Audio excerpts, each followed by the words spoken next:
संगीता सिंह जी। राधे राधे महाराज जी। महाराज जी, क्या जैसे भूत प्रेत इंसान के शरीर में प्रवेश करते हैं, वैसे भगवान भी साधु संतों के शरीर में प्रवेश करते हैं? पहली बात तो भगवान पहले से बैठे हुए तो प्रवेश क्या करे। सबके हृदय अछत अविकारी, सबके हृदय में अविनाशी परमात्मा हृदय में बैठा है। वेद कहता है सहस्त्र शीर्षा पुरुषा सहस्राक्षा सहस्त्रपाद सभूमि ग्वंग सर्वतस्प्रत्वातिष्ठत दशांगुलम, 10 अंगुल नाभि से नापो, ऐसे तो ये देश आता है, इसे हृदय देश कहते हैं। भगवान सबके हृदय में अव्यक्त रूप से विराजमान है। अव्यक्त रूप मतलब आपको दिखाई नहीं दे रहे, महसूस नहीं हो रहे, लेकिन सब कुछ उन्हीं से चल रहा है। तो वो प्रवेश क्या करेंगे, वो तो सबके हृदय में बैठे हैं। हाँ, अब समझना है, जैसे जितना भजन हमारा हुआ उतने भगवान का पावर प्रकाशित होता है। जैसे एक पापी आदमी है तो भगवान का पावर एकदम गुप्त है।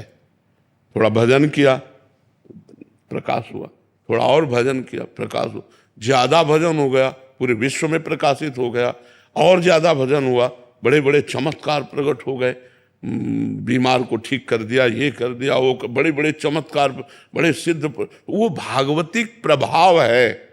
प्रवेश तो भगवान तब करें जब भगवान वहां ना हो, भगवान तो सबके अंदर होते हैं, समझ में। अब रही भूतों की बात, तो जैसे अब हमारे कर्म का भोग आना है, हमारा हृदय मलिन है तो हमारे एक आवेश आएगा, वो भूतों का हो, प्रेत का हो, पिशाच का हो, वो हमें दंड देगा, जलाएगा। जितने दिन होगा उतने दिन होगा, फिर अपने आप खत्म हो जाएगा, या कोई ऐसा संयोग बन जाएगा।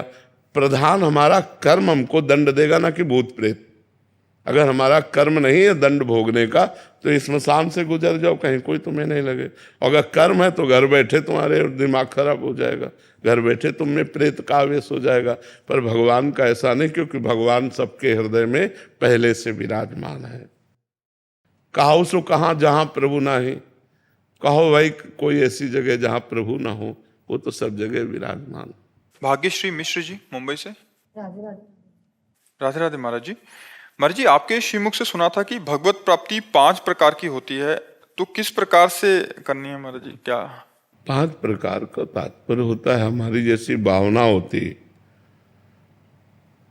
भगवान के समान वैभव प्राप्त होना, भगवान का जैसा रूप प्राप्त होना, भगवान में लीन हो जाना।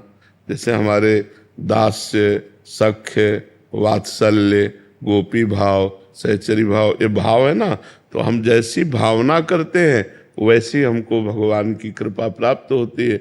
अगर हम अभेद चिंतन करेंगे तो भगवान में लीन हो जाएंगे, उसे एकत्व मोक्ष कहते हैं।